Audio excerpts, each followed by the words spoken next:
प्रणाम गुरु जी। प्रणाम। प्रणाम जी गुरु जी। प्रणाम। नव तत्व प्रवचन नंबर 54 સંવર તત્વ પર આજે આપણે આગળ વધશું. એ પહેલા પ્રવચન ચાલુ કરતા પહેલા વિશ્વના સર્વ જીવોનું મંગળ થાવ, કલ્યાણ થાવ એવી સુંદર ભાવનાની પ્રાર્થના દ્વારા આજના પ્રવચનની શરૂઆત કરશું. મંગલમ ભગવાન વીરો, મંગલમ ગૌતમ પ્રભુ, મંગલમ સ્થૂલભદ્રાધ્યાય, જૈનતમોસ્તુ મંગલમ. શિવમસ્તુ સર્વજગતઃ પરહિતનિરતા ભવन्तु ભૂતગણા, દોષા પ્રયાન્તુ નાશમ, સર્વત્ર સુખી ભવતુ લોકઃ, સર્વત્ર સુખી ભવ. સંવર તત્વ આગળ વધતા પહેલા એક સુંદર વાત, સુંદર કથાથી આજનો પ્રવચનની શરૂઆત કરશું. આજના જમાનામાં એક મોટો માનસિક દુર્ગુણ અથવા માનસિક કાયરતા કહેવાય, નબળાઈ આપણા સૌના જીવનમાં આવી ગયેલી છે. નીતિન, આજે બધા લોકોમાં કોઈનામાં ધીરજ નથી રહી, બરાબર ને? બરાબર. લોકો અધીર્યા થઈ ગયા છે. એક સુંદર કથા, આ વસ્તુ આપણે સમજવાનો પ્રયત્ન કરશું. અમેરિકાના રાષ્ટ્રપ્રમુખ જેમ્સ ગારફેલ્ડ, એમના જીવન એક પ્રસંગ છે. એક કોલેજના પ્રિન્સિપાલ હતા અને ત્યારે એમના એક સંબંધી એમને મળવા આવ્યા અને સંબંધી પરિચિત હતા ને પ્રિન્સિપાલ પાસે બેઠા અને પ્રિન્સિપાલે કહે છે કે મારા દીકરાને એવો કોઈ કોર્સ બતાવો કે જે જલ્દી સિમ્પલ હોય, જલ્દી પાસ થઈ જાય, લાંબુ ભણવું ના પડે અને બહાર નીકળી જાય. જેમ્સ ગારફેલ્ડ આ સાંભળ્યું, મનમાં હસતા હતા ને સંબંધીને પૂછ્યું, ભાઈ બરાબર છે, અમારી કોલેજમાં તો આવા ઘણા કોર્સિસ છે કે જલ્દી પાસ થઈને બહાર નીકળી જવાય, પણ તું મને કહે કે તારા છોકરાને તારે શું બનાવવો છે, એ તે વિચાર કર્યો? એટલે સંબંધી વિચારમાં પડી ગયા કે આવો તો મેં કઈ વિચાર કર્યો જ નથી. મનમાં એવું વિચાર તો છોકરો જલ્દી પાસ થઈ જાય, ભણી જાય, સહેલું ભણવાનું હોય ભણી જાય અને પાસ થઈ જાય અને કમાતો ધમાતો થઈ જાય. આજે આવું જ છે. આજે લોકોને મહેનત કરવી નથી, ધીરજ રહી નથી. જેમ જલ્દી બને જલ્દી પાસ થઈ જાઓ, જલ્દી પૈસા કમાઓ, ના બજાવો તો ના મહેનત કરો શેર બજારમાં જાઓ. કોઈ મહેનત ના કરવી પડે, બેઠા બેઠા પૈસા કમાવાય અને ગુમાવાય બી ખરા. ગારફેલ્ડે એના સંબંધીને કીધું કે જો વાત એવી છે કે જો તમારે કેરી જોઈતી હોય, આંબો જોઈતો હોય, કેરીના ફળ ચાખવા હોય તો તમારે ગુટલી વાવવી પડે, એની માવજત કરવી પડે, એને થોડા વર્ષો સુધી એની બરાબર માવજત કરવી પડે તો સુંદર આંબો થાય અને પછી તમે એને કેરીના ફળ ચાખવા મળે. નહીં તો તમે કશું ના કરવું હોય, તે જમીન પર ઘાસ ઉગાડી દો, વરસાદ પડશે, ઘાસ ઉગશે, એ જ વર્ષે તમને આવક થઈ જશે. એટલે તમારે તમારા છોકરાને શું બનાવવા તમે નક્કી કરો. તમારે એના જીવનમાં લાંબા ગાળે એનું સારું જીવન મળે કે પછી એને ઘાસની માફક એને થોડું ભણાય અને એને તાત્કાલિક ફળ મેળવવું છે. સંબંધી સમજી ગયા. વાત બહુ નાની પણ બહુ અગત્યની છે. આપણને ખબર છે કે મોનાલિસાનું ચિત્ર બનાવતા નીતિન કેટલો સમય ગયો ખબર છે? પ્રસિદ્ધ ચિત્રકાર મોનાલિસાનું ચિત્ર આજે વિશ્વ વિખ્યાત છે. હા એ કઈ અઠવાડિયા 15 દિવસ મહિનામાં થયું નથી. હા એને બનાવતા 4 વર્ષ ગયા છે. 4 વર્ષ. એ શું વિચારતા હશે, કેવી રીતે કામ કરતા હશે, કેટલી ધીરજ હશે, કેવું ખંત હશે. હમ એક ચિત્ર બનાવતા 4 વર્ષ થયા. આજે બરાબર. આવી ધીરજ આપણી પાસે રહી નથી. તમે જુઓ, સહેજ કે આપણે લિફ્ટમાં બેઠા હોઈએ ને 10મા માળે જવાનું હોય ને તો વારે ઘડીએ કેટલા માળે પહોંચ્યું જોયા કરીએ, બરાબર કે નહીં? હા લિફ્ટમાં બી આપણી અધીરાઈ સમાતી નથી. સેસેજ વારે ક્યારે 14મો માળ આવી જાય, ભલે 2 સેકન્ડ 3 સેકન્ડ લાગતી હોય, 3 સેકન્ડની પણ ધીરજ હોતી નથી. ટ્રેનમાં પ્લેટફોર્મ પર ઉભા હોઈએ અને ટ્રેન આવવાની છે, 10 મિનિટની વાર છે, તો 10 મિનિટ આપણે શું કરીએ? વારે ઘડીએ પાટા પર જોઈએ, હમણાં ટ્રેન આવશે, આમ જઈએ હમ. તેમ જઈએ. શાંતિથી બેસીએ નહીં. ધીરજ ખરી વાત રહી છે. નથી, હમ. બિલકુલ ધીરજ રહી નથી. અને એને કારણે કોઈ મીઠા ફળ આપણને મળતા નથી. આજે તમે જુઓ સમાજમાં કેવું થઈ ગયું છે. છોકરો છોકરીને જુએ, છોકરી છોકરાને જુએ, પહેલી નજરે પસંદ પડી જાય, લાંબો વિચાર કરે નહીં અને તરત લગ્ન કરી દે. લગ્ન કર્યા પછી તરત ડાયવોર્સ.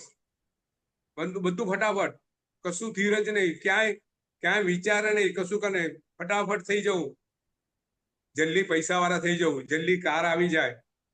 અને આને કારણે આજે સમાજમાં ઇન્ડિવિજ્યુઅલ લેવલ પર અધીરાઈથી શું થાય? આપણે બીજી રીતે વિચારીએ ને સંતોષબેન, આ અધીરાઈ નું કારણ શું? વોટ ઇઝ બેઝિક રીઝન આપણને અધીરાઈ રહે છે, અજંપો રહે છે? કારણ શું? કે આપણને જે ક્રિયા કરીએ છીએ એનું ફળ આપણે જલ્દી મેળવી લેવું છે, બરાબર ને? હા ફળ દેખાય છે. તરત આજે કર્યું કાલે એનું ફળ મળવું જોઈએ. આજે માતાના ગર્ભની બાળક 9 મહિના રહે છે, માતાને પોસાતું નથી. આજે આખી વાત બદલાઈ ગઈ છે. તરત પરિણામ જોઈએ છે, અને પરિણામ ના આવે ત્યાં સુધી માત્ર અજંપો અજંપો ને અજંપો. આપણને ત્યાં માનસ શાસ્ત્રીઓ કહે છે કે આ માનસિક નબળાઈ છે, આ માનસિક કાયરતા છે. અને એની પાછળનું એક જ કારણ છે કે તમારી ઈચ્છા વૃત્તિઓ ખૂબ વધી ગઈ છે, અપેક્ષાઓ બહુ વધી ગઈ છે, અને આને કારણે તમે જાતે સ્ટ્રેસમાં હો છો. આજે સ્ટ્રેસનું એક મુખ્ય કારણ આ અધીરાઈ છે, એન્ઝાયટી છે, બરાબર ને? તમે એટલા એન્ક્સિયસ હો છો, વસ્તુ માટે ધીરજ રહી નથી, અને એને કારણે આજે શરીરમાં જાતના રોગો થાય છે. શાસ્ત્રકારો કહે છે આ બધું આર્ત ધ્યાન છે. આ બધું આર્ત ધ્યાનને કારણે તમે આ જીવનમાં સુખથી રહી શકતા નથી, અને પરભવમાં પણ સુખ પામી શકતા નથી. આ અધીરાઈ ઘણા દાખલા છે, અઢળક દાખલા છે કે ધીરજને ખંતથી જો કામ લીધું હોય તો તમારા કામો વધારે સારા થાય. આજે આ વાત ભૂલાઈ રહી છે. આપણા જીવનમાં ધર્મ કે સંસાર જે કંઈ કાર્ય કરીએ એમાં ધીરજ અને ખંત જો આપણે કરીશું, જો ધીરજથી કાર્ય કરીશું, તો આપણું સામાજિક જીવન, આધ્યાત્મિક જીવન બધું સુંદર નીવડશે. એ સુંદર વાત દ્વારા અધીરાઈ આપણા જીવનમાં કાઢીએ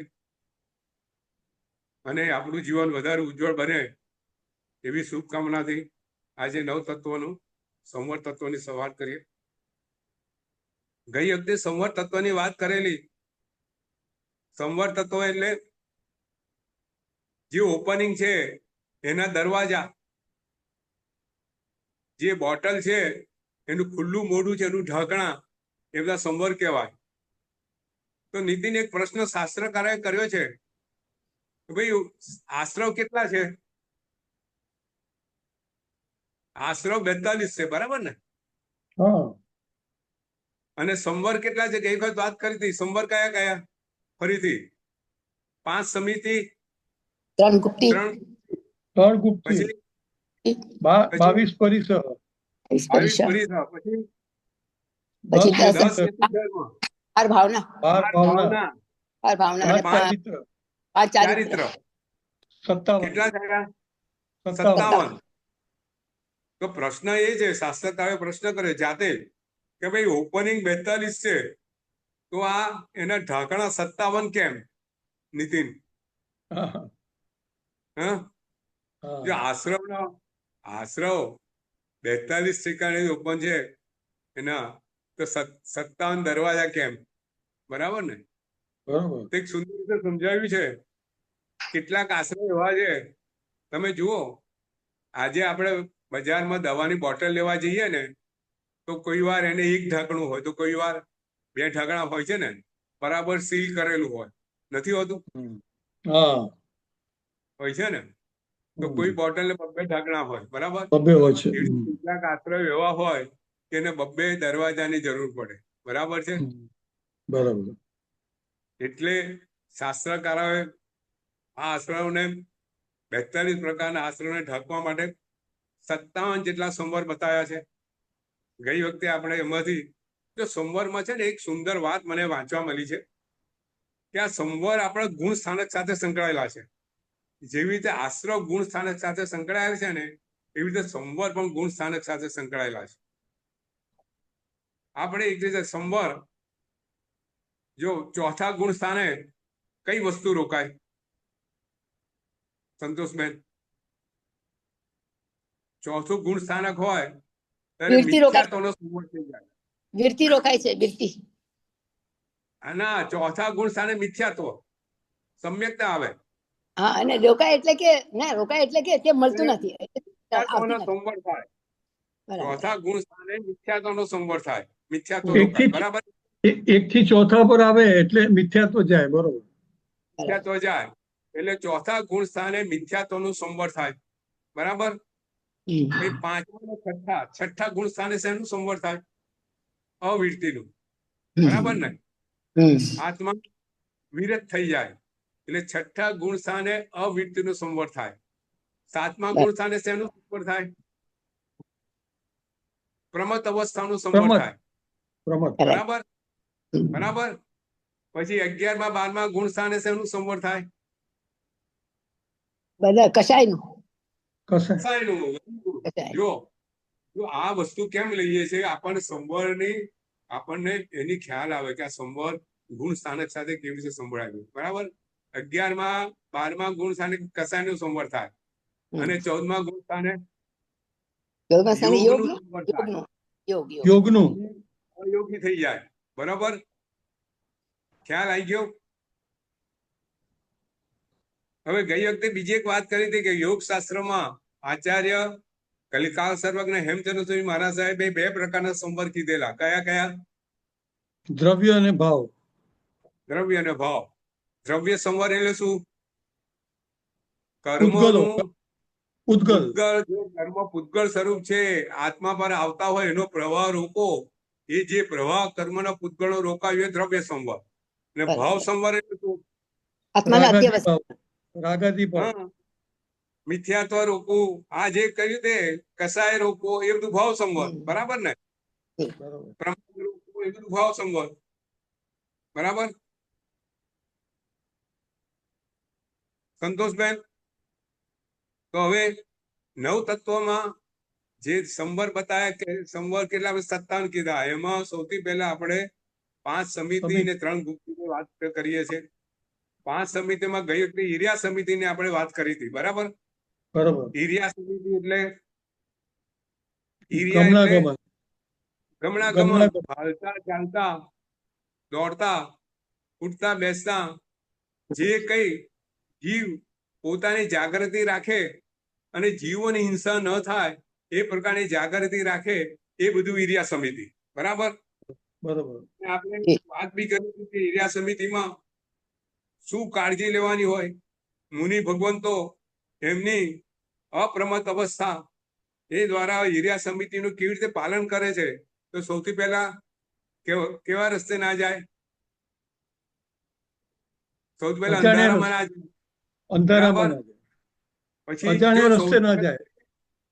સૌથી પહેલું તો જ્યાં જરૂર ના હોય ત્યાં જાય નહીં. આત્માનું અહિત થતું હોય ત્યાં કશે જાય નહીં. ફક્ત આત્માનું હિત થતું હોય, જે જરૂરિયાત હોય એ પૂરતું જ જાય. બરાબર, સૌથી પહેલું. પછી અંધારામાં ના જાય. કેમ ના જાય અંધારામાં? કોઈ જીવો પગ નીચે આવી જાય, ખબર ના પડે. બરાબર.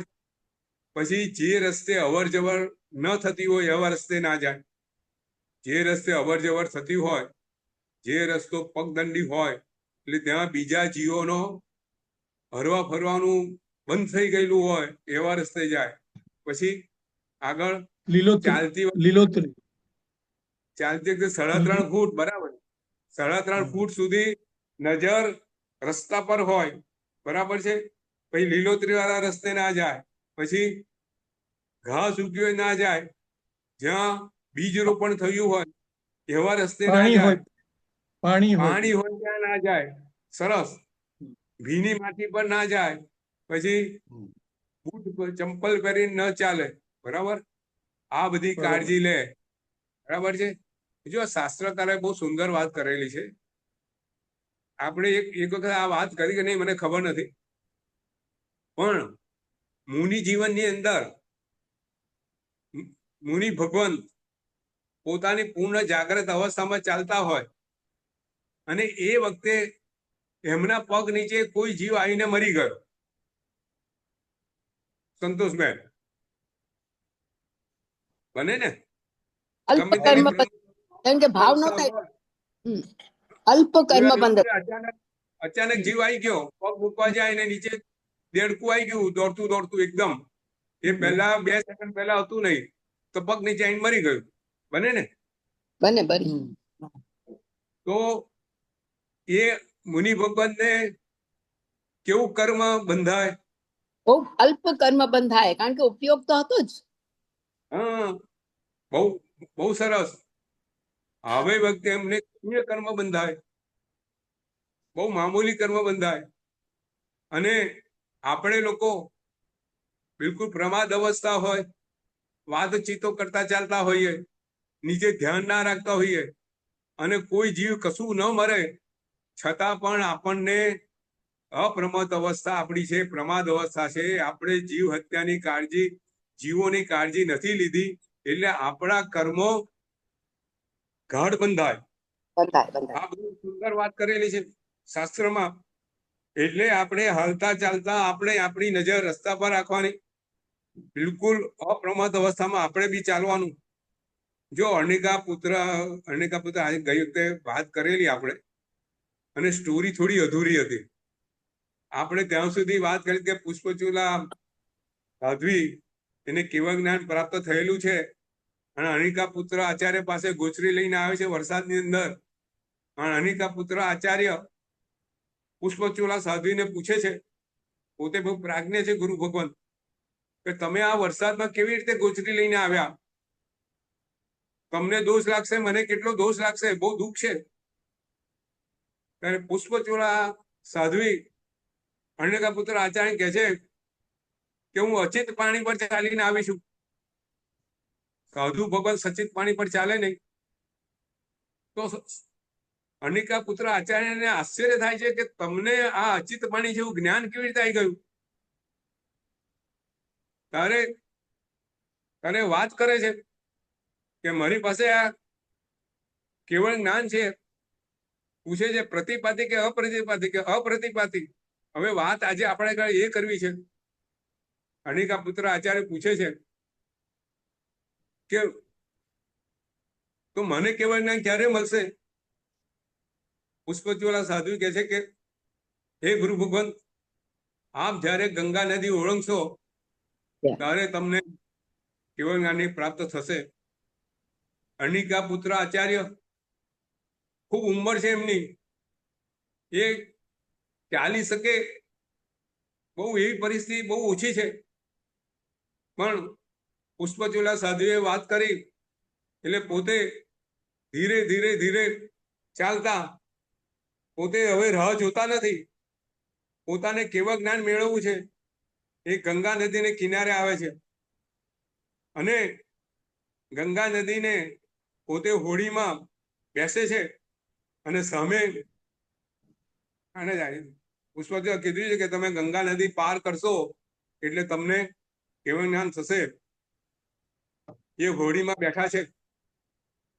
હોડી ગંગા નદી પાર કરતી હોય છે અને એ જ વખતે એક પૂર્વભવનો એમનો કોઈ દુશ્મન એ દેવ બનીને આવે છે અને જુએ છે કે અર્ણિકા પુત્ર આચાર્ય અત્યારે નાવ દ્વારા ગંગા નદી ઓળંગી રહ્યા છે એટલે નદીની અંદર પુષ્કળ તોફાન કરે છે. એટલે જે નાવડીમાં બધા બેઠેલા છે બધા એવું કહે છે કે આ મુંડિયો બેઠો છે. સાધુ એટલે મુંડન કરેલું છે. આ મુંડિયો બેઠો છે એટલે આ તોફાન આવ્યું, બાકી ક્યારેય તોફાન આવતું નથી. એટલે બધા ગુસ્સે થાય છે અને અર્ણિકા પુત્ર આચાર્યને ઉચકી અને નદીમાં ફેંકે છે. જેવો નદીમાં ફેંકે છે કે તરત પેલો દેવ એમને ભાલા વડે ઉચકી લે છે. ભાલા વડે અર્ણિકા પુત્રના આચાર્યના શરીરને ઉચકી લે છે. જો વાત હવે અહીંયા કરવાની છે.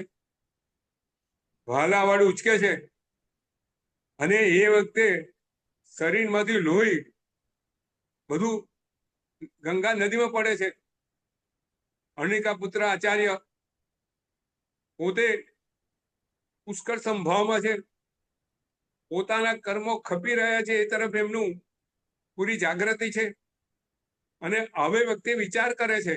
જો ઈરિયા સમિતિની વાત છે આ અહીંયા અર્ણિકા પુત્ર આચાર્ય એવો વિચાર કરે છે કે મારા લોહીના ટીપા ગરમ ગરમ ટીપા પાણીમાં પડે છે ને કેટલાય ત્રસ્તજીવો મરી જાય છે. અપકાઈની વિરાટના અપકાઈની વિરાટના અપકાઈની વિરાટના એમને મનમાં બહુ દુઃખ છે, પશ્ચાતાપ છે. ઈરિયા સમિતિનું અદ્ભુત પાલન અને એને કારણે અર્ણિકા પુત્ર આચાર્યને ત્યાં કેવળ જ્ઞાન થાય છે. એ મૃત્યુ પામે છે, સામે કિનારે જાય છે અને વર્ષો સુધી કહેવાય છે કે જે પાટલીપુત્ર બન્યું એ એમનું જે સપની જે માથું હતું એમાં પાટલ નામનું વૃક્ષ ઉગ્યું હતું અને વૃક્ષ જોયા પછી ઉદયન રાજાએ ત્યાં પાટલીપુત્રની સ્થાપના કરી. એટલે આ એક ઈરિયા સમિતિમાં સાધુ ભગવંતો કેટલી અપ્રમત અવસ્થાની અંદર પાલન કરતા હોય છે કે પોતે નાનામાં નાનો જીવ ન મરી જાય એની પૂરતી કાળજી લેતા હોય છે. ઈરિયા સમિતિ પછી સંતોષ ભાષા સમિતિ સમિતિ ભાષા સમિતિ. જો ભાષા સમિતિની અંદર કેવી રીતે બોલવું એની બહુ સુંદર વાત શાસ્ત્રકારોએ કરેલી છે. મુનિ ભગવંતો કેવી રીતે બોલે અને ભોગવીન એ જ એનું અનુકરણ આપણે શ્રાવકો કેવી રીતે કરે એની સુંદર વાત ભાષા સમિતિમાં કરેલી છે. સૌથી પહેલું તો કેવું બોલે? સત્ય બોલે. સત્ય હિત હોય પોતાને બંને પક્ષે ઉભય પક્ષે હિતકર હોય એવું સત્ય બોલે એટલે હિતકર બોલે. ભાષા કેવી હોય? મધુર હોય, મધુર હોય, કર્કશ ના હોય, સામે વાળાનું અપમાન કરતી ના હોય. બરાબર ને? પેલા કેવું તુચ્છતાથી બોલે, સામે વાળો હોય એને અપમાન કરી કાઢે. એ તું કેમ અહીં આવ્યો છું? ભિખારી બી દરવાજે આવે ને તો લોકો ગુસ્સામાં એના બારણા બંધ કરી દેતા હોય છે, ધુત્કારી કરતા હોય છે, ગમે તેમ બોલતા હોય છે. ન આપવું વસ્તુ જુદી છે, પણ આવું ધુત્કાર વાળું વર્તન કોઈના સામે કરવું, ગમે તેમ બોલવું, શાસ્ત્રમાં પૂરેપૂરી ના પાડી છે. એટલે અપમાનજનક બોલે નહીં, પછી અભિમાનપૂર્વક બોલે નહીં. પોતે જો કેટલાક લોકો બહુ અભિમાનથી બોલતા હોય કે ભાઈ મેં કર્યું છે, તે ઓછું કર્યું છે. તો આવું અભિમાનથી બોલે નહીં, કટાક્ષમાં બોલે નહીં. જો કટાક્ષમાં બોલે ને તેનાથી શેનું સર્જન થયું? દ્રૌપદી કટાક્ષમાં બોલી, હા, દુશ્મની મહાભારતનું સર્જન થઈ ગયું. દુર્યોધન આ બાજુ યુધિષ્ઠિરે ઇન્દ્રપ્રસ્થની અંદર ભવ્ય મહેલ બનાવ્યો છે, ભવ્ય યજ્ઞનું આયોજન કરેલું છે.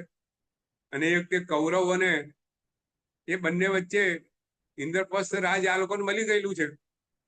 આ મહાભારત યુદ્ધ પહેલાની વાત છે. અને વિશ્વકર્માએ અદભુત મહેલ બનાવ્યો છે.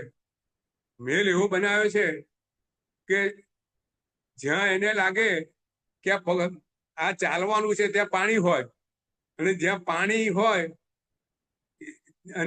અને જ્યાં પાણી ના હોય ત્યાં પાણી જેવું લાગે, એવું અદભુત રચના કરેલી છે. જે ટાઇલ્સો એવી પોલિશ કરેલી હોય એમાં પાણી રીતસર દેખાય, એનું પ્રતિબિંબ પડે.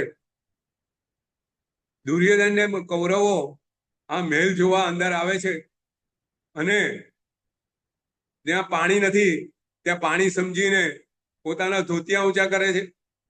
અને ભાઈ આગળ જતા જ્યાં પાણી હોય છે તે ખ્યાલ નથી આવતો કે પાણી છે, અને પાણીમાં જ્યાં પગ મોજા પડી જાય છે. એટલે દ્રૌપદી ત્યાં કટાક્ષ કરે છે. કેવો કટાક્ષ કરે નીતિન? આંધળાના છોકરા આંધળા જ હોય, બહુ ખરાબ કટાક્ષ છે. દુર્યોધનને અપમાન બરાબર લાગી આવ્યું છે, અને મારું અપમાન કર્યું છે જાહેરમાં. દ્રૌપદીનું આવું જાહેરમાં અપમાન નહીં કરું ત્યાં સુધી હું શાંતિથી બેસીશ નહીં. અને એના પછી આ ઝુકટાનું આયોજન થયું, અને દ્રૌપદીના જાહેરમાં વસ્ત્રો ખેંચાયા, અને એના પછી મહાભારતનું નિર્માણ થયું. એટલે હવે કટાક્ષયુક્ત વાણી આપણને ખબર છે કે આપણા સંબંધોમાં, પરિવારોમાં કેટલાક લોકોને કટાક્ષ કરવાની ટેવ હોય, અને કટાક્ષને કારણે કાયમ માટેના સંબંધો જતા રહેતા હોય છે. એટલે આવું કટાક્ષયુક્ત ના બોલાય, મધુરું બોલાય, હિતકારી બોલાય. આપણે ત્યાં આનું બહુ મહત્વ આપેલું છે. ભગવાનની વાણી, જીન વાણી, તીર્થંકરની વાણી કેટલા ગુણયુક્ત હોય છે? સંતોષબેન, 35 ગુણયુક્ત, બરાબર છે. તો આવી આપણી વાણી હોવી જોઈએ. શાસ્ત્રકારોએ બહુ સુંદર દાખલો આપેલો છે. એક વાર સાધુ ભગવાન પોતે નગરની બહાર છે, અને નગરની અંદર ગોચરી માટે ગયા હોય છે. નગરમાંથી ગોચરી લઈને બહાર આવે છે. તો બહાર આવે છે તો નગરને શસ્ત્રુઓએ એ સમયમાં ઘેરો ઘાલી દીધો હોય છે. પોતે ગોચરી ગયા છે, અને ગોચરીમાંથી બહાર આવતા હશે, 1-2 કલાક થયા હશે, એટલે આમાં શત્રુઓ બધા આવી જાય છે. શત્રુ રાજા અને નગરનો ઘેરો ઘાલે છે.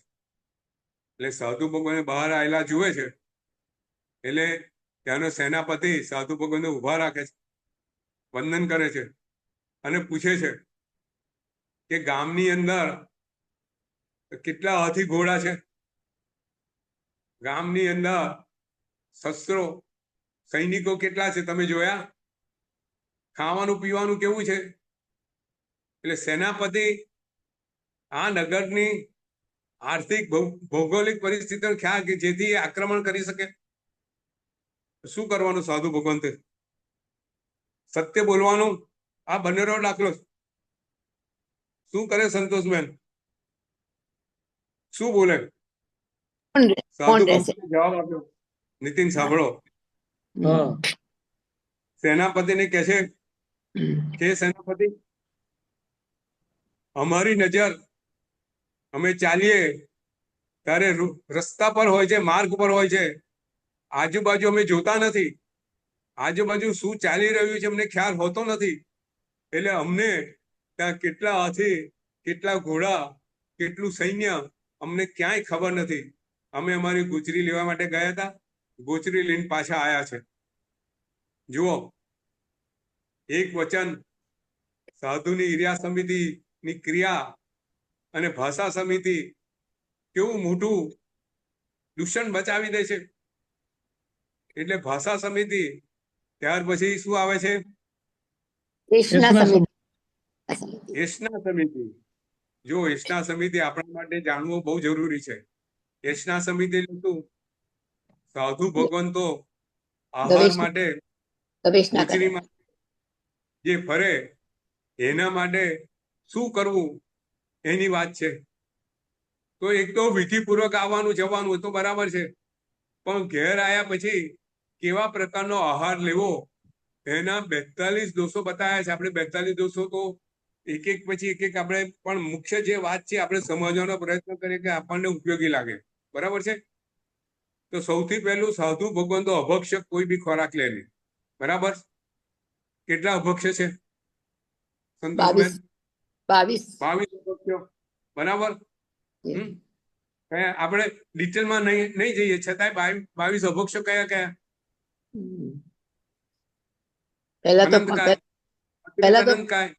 હા, હા, 32 પહેલા તો 4 મહાવિકય. બરાબર. માંસ, મધ, માખણ ને મંદિરા. મંદિરામાં મક્ખન. 4 મહાવિકય. પછી 32 32 અનંતકાય. અનંતકાય છે. પછી બહુબીજ. બહુબીજ પછી ભક્ષ્ય. સચિત. બરાબર છે. જેની અંદર ખોરાક ઓછો મળે, પોષણ ઓછું મળે એવું તુચ્છ. બરાબર છે. વડના ટેટા છે કે બોર છે, ઠળિયા છે, એવું બધું. પછી અફીણ, ઝેર, એ બધું. પછી વાસી, ચલિત રસ. બરાબર છે. આપણે મોટી મોટી વસ્તુ સમજીએ. બરાબર છે.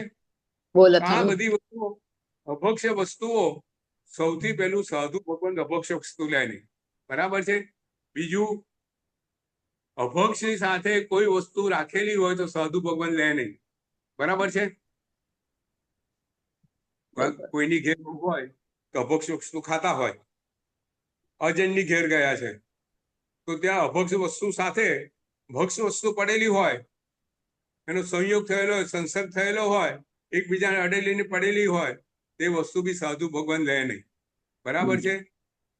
એટલે ક્યારેય ઘરમાં અભક્ષ વસ્તુ લવાય તો નહીં, પણ લાવેલી હોય તો એવી રીતે મૂકો કે એટલીસ્ટ તમે સાધુ ભગવાનને ભક્ષ્ય વસ્તુ ઓરાવી શકો. સચિત વસ્તુ સાથે અચિત વસ્તુ મુકાય અને એવો શૃંગાર થયો હોય તેવી અચિત વસ્તુ સાધુ ભગવાન લે નહીં. બરાબર છે. પછી આગળ વધીએ તો અભક્ષ્ય વસ્તુ આમાંથી કોઈ સચિત લે નહીં, એ બધું આપણે બધું સમજી લીધું. બરાબર છે. બહુ બીજ ના લે, અનંતકાય ના લે, પછી વાસી વસ્તુ ના લે. બરાબર છે. હવે આગળ, એમના માટે બનાવેલી વસ્તુ ના લે. બરાબર. સાધુ ભગવાન માટે બનાવેલી વસ્તુ હોય, એમને ખબર પડે કે આ એને ખ્યાલ આવી ગયો છે મારા માટે બનાવેલી છે તો ના લે. હવે એમને ધ્યાનમાં રાખીને બનાવેલી હોય તો યાર બને કે આવવાનાથી ખબર પડી ગઈ કે ભાઈ એમને આ વસ્તુ ભાવે છે ને એવી વસ્તુ તમે બનાવો. અમારા દીકરા મારે ઘેર આવે ને એમની ભાવતી વસ્તુ બનાવી, એમને ખબર પડે ના લે. એ લે જ નહીં. એમને ખબર પડી જાય કે આયા છે અને મને આ વસ્તુ ભાવે છે ઘેર બની છે તો ન લે. હા, એવો એમનો આચાર છે કે એમના માટે બનેલી વસ્તુ ના લે. એમના માટે કોઈ વસ્તુ વધારે બનાવો એ ના લે. બરાબર છે. સાધુ ભગવાન તો કોઈને કોઈ મંત્ર તંત્ર આપે. બરાબર છે. કોઈને સંસારના કાર્યોમાંથી કોઈ મુશ્કેલી હોય તો બહાર કાઢે, અને એના માટે સાધુ ભગવાન ગોચરી માટે વરાવે તો સાધુ ભગવાનની એવી વસ્તુ ખપે નહીં. હા, સાધુ આવા નિયમો છે કે સાધુ ભગવાને કોઈને મંત્ર આપ્યો, ફાયદો થયો, ભાઈ ઘેર બોલાવે ને એમના માટે ગોચરી, તો સાધુ ભગવાનને ખપે નહીં. સાટા ના કરે. આ વેપાર નથી. એમ સાધુ ભગવાન જીવન કોઈ વેપાર નથી. પછી એમના માટે લાવેલી વસ્તુ હોય, સામે ચાલીને સાધુ ભગવાન વરે નહીં. બરાબર છે.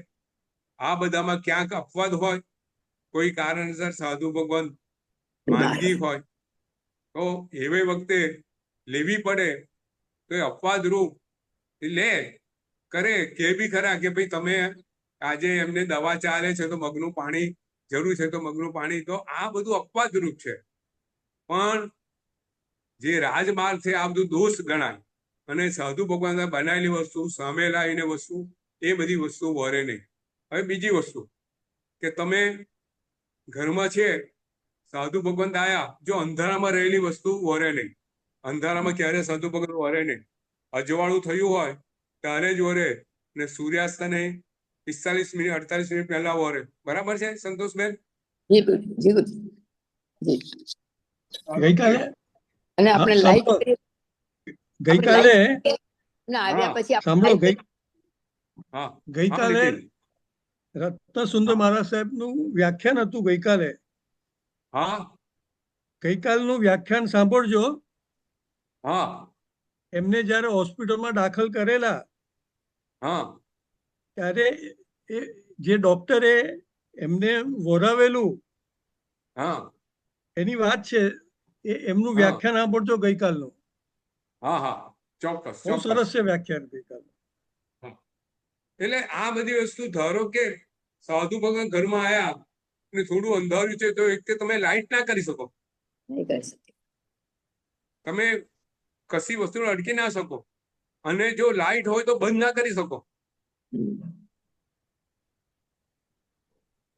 સંતોષબેન? જી ગુરુજી. ફ્રીજમાં મૂકેલી વસ્તુ નહીં વોરે. સવાલ. તારે વરે નહીં. તમે આવું કશું બી કરો તો ધર્મલાભ આપીને એ ત્યાંથી નીકળી જાય. હવે ધારો કે તમે જમવા બેઠા છો નીતિન, હા, આપણે જમવા બેઠા છે અને સાધુ ભગવંત આવી ગયા, તો આપણે શું કરવાનું? એઠા હાથે વરાવાનું? ના શું ના, આપણે કરવાનું? બીજા હાથે આપણે પાણીથી વરાવી હાથ શકીએ ધોવાના? ને આપણે પાણીથી હાથ વરાવી ધોવાના? હા ધોવાય. આ બધું સમજો. એ વખતે કપડું હોય, એ કપડા વડે હાથને લૂછી કાઢવાના. પાણીથી અડકાય નહીં, સચિત વસ્તુને અડકાય નહીં, સાધુ ભગવાન વરે નહીં. આ બધા દોષો છે. એટલે આપણે આ બધું જાણીએ તો સાધુ ભગવાન આપણે ત્યાં આવે તો કેવી રીતે વરાવવું આપણને ખ્યાલ હોય તો સાધુ ભગવાનને ગોચરીનો લાભ આપણને મળે. બરાબર છે? જી.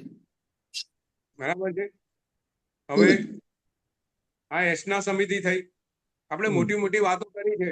બરાબર છે. હવે આગળ 42 દોષ આવી, પછી આદાન ભંડ મત નિક્ષેપ. આસન નિક્ષેપ.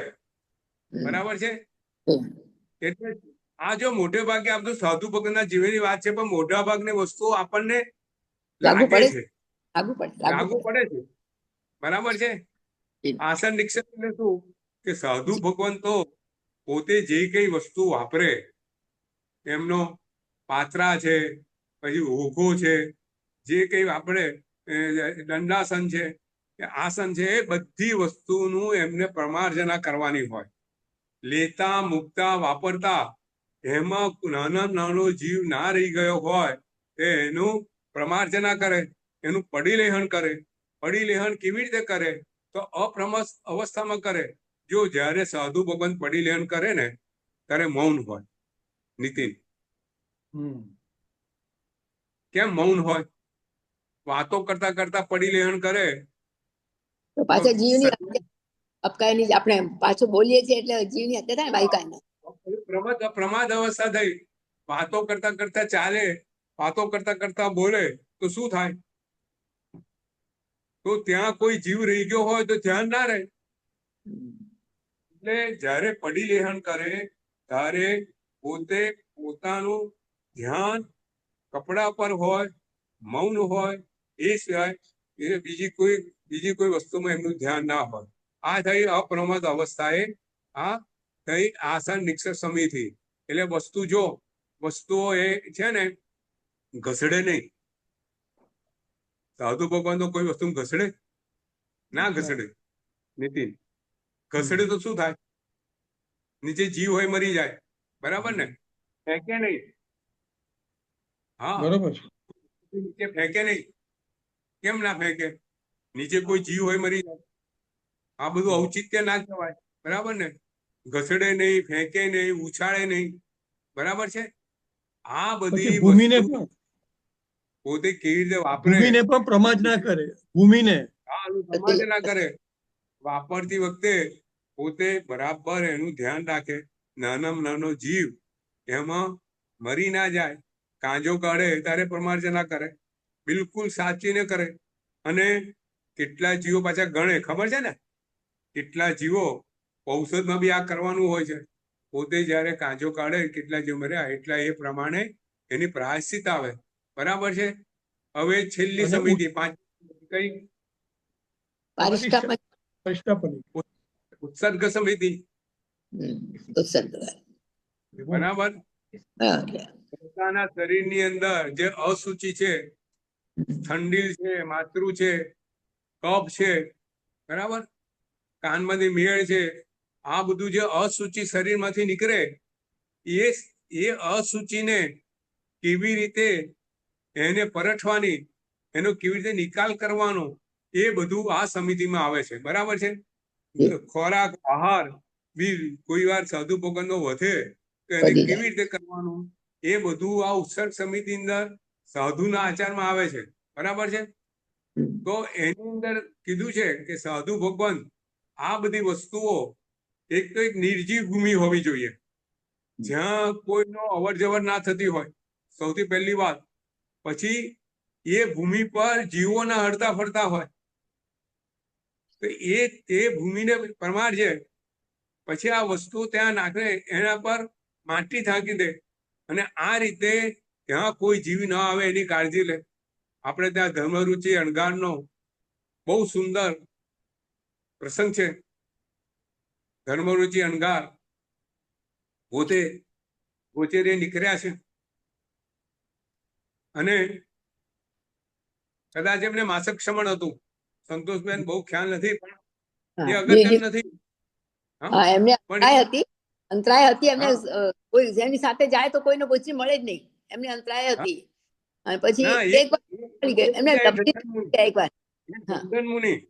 હા, દંડન મુનિ. ધર્મરુચિ દંડન મુનિ. પોતે ગોચરે નીકળ્યા છે. એક શ્રાવિકાની ઘેર પહોંચે છે. શ્રાવિકાએ એ જે તુમડીનું શાક, તુમડાનું શાક બનાવ્યું છે, અને બનાવતા બનાવતા જુએ છે કે આ તુમડી તો એકદમ કડવી વાસ આવે છે, એટલે કે ખવાશે નહીં. એટલે ધર્મરુચિ અણગાર ગોચરી માટે જાય છે. તો આ બધું શાક એ એમને વરાવી દે છે. ધર્મરુચિ અણગાર ને ખ્યાલ નથી હોતો, એ લઈને આવે છે, ગુરુને બતાવે છે. ગુરુને જેવું બતાવે છે, ગંધ ઉપરથી ગુરુ સમજી જાય છે કે આ તુમડી કડવી છે, આ કડવી તુમડી કોઈ ખાઈ શકે નહીં. એટલે ધર્મરુચિ અણગારને કહે છે કે આ જેને વરાવે છે બરાબર છે, આપણાથી આ વપરાશે નહીં, અને આપણે એનો નિકાલ કરવો પડશે. એટલે તમે અને આ જે તુમડી જે વરાય છે શાક, એનો તમે નિકાલ કરી આવો. ધર્મરુચિ અણગાર પોતે એ તુમડી, કડવી તુમડીનો શાક લઈ અને નિર્જળ ભૂમિ પર પહોંચે છે. પરમાર્જના કરે છે, અને એટલી વારમાં એ તુમડીના શાકમાંથી જે પાત્રો હોય છે એમાં ટીપકો પડે. એ ભૂમિ પર પડે છે. જેવું ભૂમિ પર પડે છે, એ બનાવ્યું છે એમાં ગળપણ તો હોય છે, ભલે કડવું હોય. એ ગળપણને કારણે ત્યાં રહેલી કીડી કે નાના જીવડું ત્યાં આવે છે, મરી અને જાય. જીવડું આ શાક એને લે છે, અને તરત એ કીડી ત્યાં મરી જાય છે. ધર્મરુચિ અણગાર આ જુએ છે, એ વિચાર કરે છે કે એક આ ટીપું આ ભૂમિ પર નાખું છું, અને આ જીવ હત્યા થઈ છે, તો આટલું બધું શાક હું નાખીશ તો કેટલા જીવો મરી જશે. આ બધી હત્યાનું પાપ મને લાગશે, તો શું કરવાનું? પોતાના પેટમાં નાખે, પોતે જ ખાઈ લે છે. કરવાનું નીતિન, કેવા જીવો છે, પોતાને ખબર છે આ વસ્તુ ઝેરી છે, શું કરે નીતિન? શું કરાય? આપણે શું વિચાર કરીએ? આપણે તો નહીં જ ખાવી શકીએ. આપણે તો ખાઈને ત્યાં જ નાખીને ચાલતા રહીએ. આપણે શું વિચાર કરીએ? આપણે આ તો સાદી વસ્તુ, આપણે જીવોની કાળજી લેતા નથી. તો નાનકડું મચ્છર આવે, ફટાક દઈને હાથ મારે તો મરી બી જાય. આપણને નાના જીવો, શુદ્ર જીવોને મારવાના પાપની આપણા હૃદયની અંદર કોઈ કરુણા રહી નથી. ચાલતા ચાલતા જીવો મરી જાય, ક્યાં કાળજી છે? પાણી કેટલું વાપરીએ છીએ, ક્યાં કાળજી છે? સંતોષબેન, થઈ ગયો છે જી. અને આપણે જે ગાડી ચલાવીએ છીએ, ગાડી ચલાવતી વખતે કેટલા જીવોની હત્યા થાય બોલો. સરસ જીવ, કોઈ તો 75 જીવ મરી જતો હશે. એ પણ થાય. આ બધું પાપ આપણને લાગે છે. પાપ લાગે છે તો બરાબર છે, પણ જાગૃતિ નથી, દુઃખ નથી. આપણે ગાડી ચલાવતા પહેલા ભગવાને કહ્યું કે ભાઈ મારા ગાડી ચલાવું છું પણ કોઈ જીવ ન મરી જાય એની જરા કાળજી લેજો. અને આપણે પાપનો પ્રાયશ્ચિત નથી કરતા. એટલે આપણામાં આપણો જે આત્મા છે ને, જીવ દયા થી બહુ એવો દૂર જતો રહ્યો છે. જીવ દયાની ભાવનાથી નિર્ધ્વંસ થઈ ગયો છે. બીજી રીતે કહીએ તો આપણે ટ્રેનમાં બેઠા હોઈએ, કેટલા જીવોની હત્યા થઈ જાય, એનું આપણને બિલકુલ ડંખ નથી. ડંખ નથી, એ વાત છે. હવે અહીંયા જો ધર્મ રુચિ અનગા તુંબડીનું કડવું શાક નજર સામે એમને નક્કી કરવાનું છે કે ગુરુ મહારાજે તો પરઠવાનું કીધેલું છે, નહીં પરઠવા જવું તો શું થશે? પોતે શું કરે છે ખ્યાલ આવી જાય છે, આ શાક પરઠવા જેવું નથી. બધું શાક પોતે વાપરી લે છે. આ ઝેરી શાક વાપરતા એમની શરીરની નસો ખેંચાય છે. અને ધર્મરુચિ અણગાર ઝેરી શાક ખાધા પછી પોતે ત્યાં કાળ ધર્મ પામે છે. સમતા ભાવમાં જઈ દેવલોકમાં એમનો જન્મ થાય છે, અને પછી મોક્ષ જશે. વાત એ કરવાની છે કે આ ઉત્સર્ગ સમિતિ શાસ્ત્રકારોએ નાનામાં નાના જીવની કેવી રીતે રક્ષા કરવી એની વાત કરેલી છે. વાતાવરણ બહુ બદલાઈ ગયું છે. સાધુ જીવનને બી આ પાળવું બહુ કઠિન ને કઠિન બની રહ્યું છે.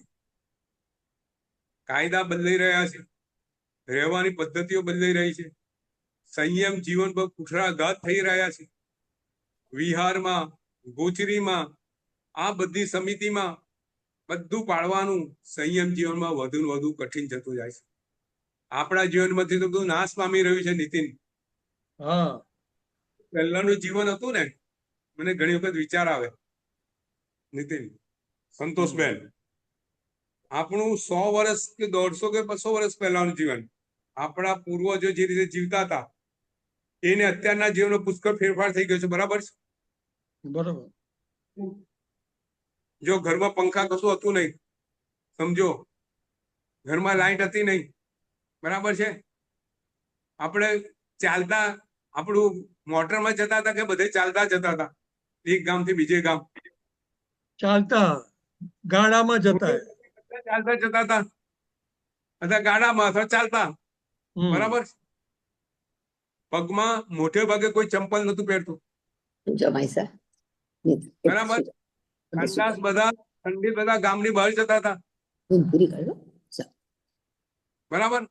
એટલે તમે જુઓ, હું શું વાત કહેવા માંગુ નીતિન, કે આપણું જીવન અને સાધુ ભગવંતો જે બતાવેલું જીવન, શ્રાવણના જીવનમાં સામાન્ય લાઈફમાં બહુ મોટા ફરક હતા નહીં. બરાબર.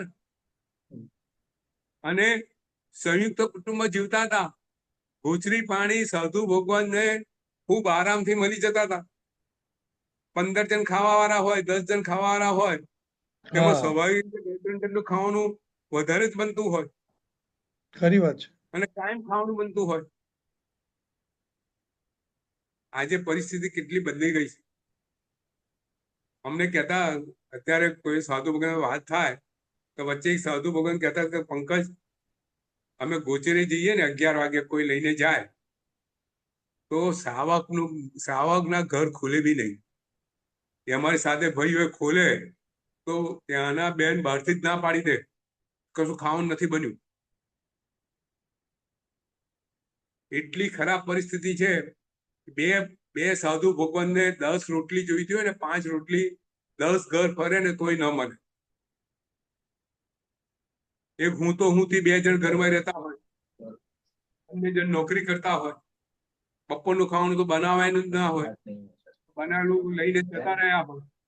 બની હોય તો એકલા બહેનો તો 2 રોટલી બનાવેલી હોય, શું સાધુ ભગવાનને વરાવે? તો આ બધી આજે આપણું જીવન એટલું આપણે જે રીતે સાધુ સમુદાયને જે સાચવવો જોઈએ એ રીતે આજે આપણે સાચવી શકતા નથી. ખૂબ મુશ્કેલી છે. આ બધી વિહારની કેટલી મુશ્કેલીઓ, વિહાર સેવા ગ્રુપ બનવા છતાંય કેટલા એક્સિડન્ટો આજે થઈ રહ્યા છે. બહુ મુશ્કેલીઓ છે. ખૂબ દુઃખની વાત છે. છતાં એ બધા વચ્ચે આપણે રહી જેટલું સારું આપણી નજરમાં સાધુ ભગવાનની વૈયાવચ જેટલી ઉત્તમ થાય, એમની 5 સમિતિને 3 ગુપ્તી સચવાય એવું આપણો જીવન વ્યવહાર હોય એ આપણા માટે સુખનું કારણ છે. હવે 5 સમિતિ પછી 3 ગુપ્તી. કઈ ગુપ્તી નીતિન? મન કાયા. મન, વચન ને કાયા. કાયા. બરાબર છે. મન, વચન ને કાયા ગુપ્તી. આ સંવર છે. 5 સમિતિ ને 3 ગુપ્તી શું છે? 8 પ્રવચન માતા. તો સૌથી પહેલી કઈ ગુપ્તી છે? મનોગુપ્તી. મનોગુપ્તી એટલે શું? એ સાધુને આપણા બંને લાગે વળગે છે. મનોગુપ્તી એટલે શું? કોઈ બી અશુભ કે ખરાબ વિચાર ન કરવો, અને એ આવે તો એને રોકી અને શુભ વિચારમાં પરિવર્તન કરવું, આ મનોગુપ્તી. બરાબર છે સંતોષબેન? બિલકુલ સાહેબ. બરાબર. થોડા બી અશુભ વિચાર ન કરવા, એ બધી મનોગુપ્તી. બરાબર છે. મનોગુપ્તીના આપણે ત્યાં વિભાગ બતાવેલા છે. 9 વાગી ગયેલા છે. હવે આપણે કઈ અહીંયા પ્રશ્ન હોય તો પૂછો.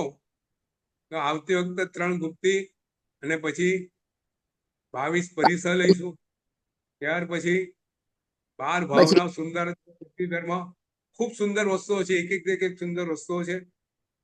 ખૂબ આપણને જાણીને જીવનમાં ઉતારા જાય અને મજા બી આવશે, બધું આવશે.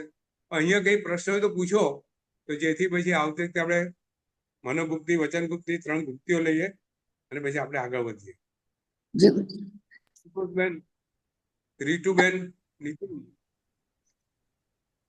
આપણે આ બધું વ્યવહારને લગતી વસ્તુ છે. ઇન્દિરાબેન? ઇન્દિરાબેન નથી આવ્યા. આજે નથી આવ્યા ઇન્દિરાબેન. ઇન્દિરાબેન. અચ્છા. રીતુબેન છે.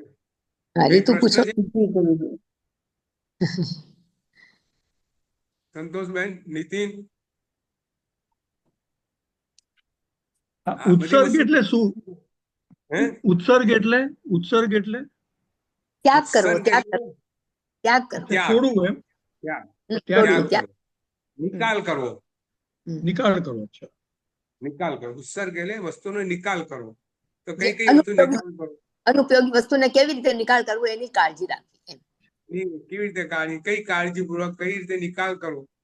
સાધુ ભગવાનના જીવનમાં આ બધી વસ્તુઓ આપણે આગમમાં બધી લખેલી છે. ને આપણે થોડી ઘણી વસ્તુઓ આગમ જયારે લીધો ત્યારે આપણે લીધેલી બી હતી. બરાબર છે. એમની આ બધી વસ્તુઓ. અને પરિસ્થાપન એટલે કયું? પરિસ્થાપન બીજું નામ છે ને? એ ઉત્સર્ગ એ પરિસ્થાપન ને? હા, એ જ.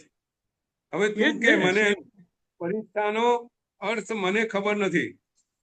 હું તને કહું વાત કરો.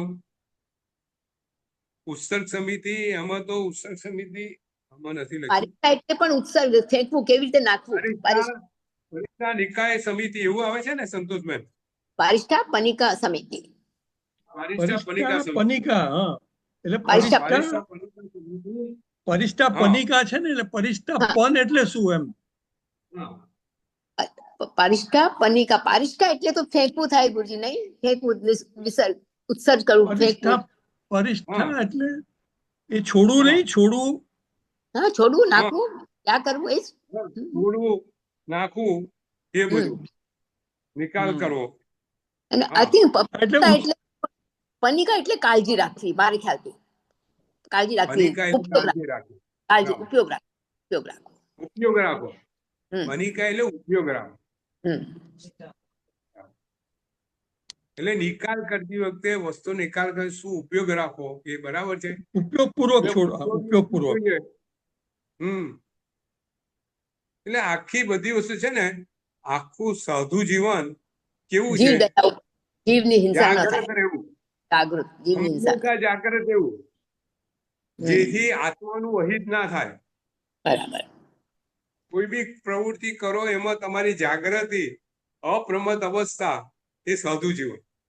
બરાબર. પ્રમાદ આવી ગયો તો ગયા. બરાબર ને? જી. પ્રમાદ આવી ગયો તો 14 પૂર્વધર બી બે નિગોદમાં. બે. આવી શકે. બરાબર ને? બરાબર. આપણે ગઈ વખતે બ્રહ્મધર ચક્રવર્તીની વાત કરેલી કે એના પૂર્વભોમાં સંભૂતિ મુનિ હતા. બરાબર? અને અદ્ભુત તપશ્ચર્યા કરતા હતા. અને રાજાની રાણી પગે લગાવવા આવે છે ને વાલની લટ એમના પગને અડી જાય છે.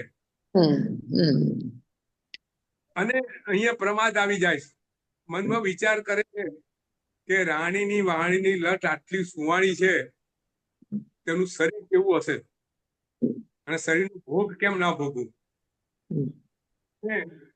પોતે કરેલા ઉત્કૃષ્ટ જે તપશ્ચર્યા છે, ઉત્કૃષ્ટ સાધુ જીવનનું નિયાણું બાંધે છે. નિયાણું છે ચક્રવર્તી. હા, પોતે સ્ત્રીઓ, હવે સ્ત્રીઓ તો ચક્રવર્તીને જ મળે. જીવનમાં, અને આ રીતે ચક્રવર્તી બને છે અને 7મી નરકે જાય છે. એટલે થોડી બી પ્રમાદ, નાનકડો બી પ્રમાદ, જે ઊંચા શિખરે પહોંચ્યા હોય ને નીતિન, બરાબર છે, બહુ શિખરે બહુ ઊંચા પહોંચ્યા હોય, પછી ઉપર ઉભા રહીને કાળજી લેવાની હોય કે ગમે તેમ ભરવાનું હોય, શું થાય? કાળજી ના લઈએ તો વધારે કાળજી રાખવી પડે. હા, વધારે કાળજી રાખવી પડે, નહીં તો ઉપરથી છેક નીચે પડીએ. બરાબર ને? જેમ ઉપર ઉપર તમે જાઓ, તમે જુઓ આપણા સામાન્ય જીવનમાં બી, તમે સમાજમાં તમારો એક સ્થાન આવી જાય ને, તમે બોલવા, ચાલવામાં, રહેવા, ઉઠવા બધામાં કાળજી લેવી પડે. ભાઈ તમે ગમે તેમ વર્તી, ખરી બરાબર વાત કે છે. નહીં? બરોબર, બિલકુલ સાચી વાત. બધે આવું છે. જેમ જેમ તમે ઉપર જાઓ તેમ તેમ તમારી કાળજી, જાગૃતિ વધતી જાય, વધતી જાય, વધતી જાય. તમે બોલવામાં રહો, બોલવામાં બધામાં વિવેક રાખવો પડે.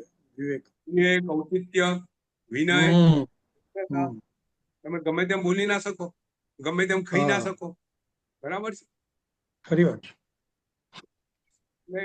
જેમ જેમ ઉપર જાઓ એમ તો સાધુ ભગવંતો 7મા ગુણ સ્થાને હોય, 8મા, 9મા, 10મા ઊંચો થતા જાય. અને આપણે આવી છે ને 11મા ગુણ સ્થાને કે જો શાંત થયું હોય અને ક્ષય ના પામ્યો હોય તો ત્યાંથી નીચે આવી શકે છે. બધા કસાય ફરીથી આવી શકે છે. બરાબર છે સંતોષભાઈ? એટલે આપણે ગુણ સ્થાનક હંમેશા નજર સામે રાખવા. મારે તમને ગુણ સ્થાનક ના બીજા ભાગો બતાવે છે. આજે બી ગુણ સ્થાનક મને ગમી એટલે મેં લઈ લીધું કે સંવાદમાં પણ ગુણ સ્થાનક ની વાત શાસ્ત્રકારે લખેલી છે. બરાબર છે? ચાલો, છે કઈ પ્રશ્ન? સરસ. તો આપણે નવકાર ગાઈને છૂટા પડશું. નમો હરિહંતાણમ, નમો સિદ્ધાણમ, નમો હૈરણમ, નમો વજ્જાયણમ, નમો લોહે સુપસાવણમ, એસો પંચનમુખારો સ્વભાવપણાસણો, મંગલાણં ચ સુભ્ભય સિંપણમમ હવિમંગલમ, જે આજ્ઞા વિરુદ્ધ જે કંઈ બોલાવે તે સમય મન વચન કાયા કરી ઈચ્છા સર્વને પ્રણામ. સર્વને પ્રણામ બધા પ્રણામ. પ્રણામ ગુરુજી. બધા સુખ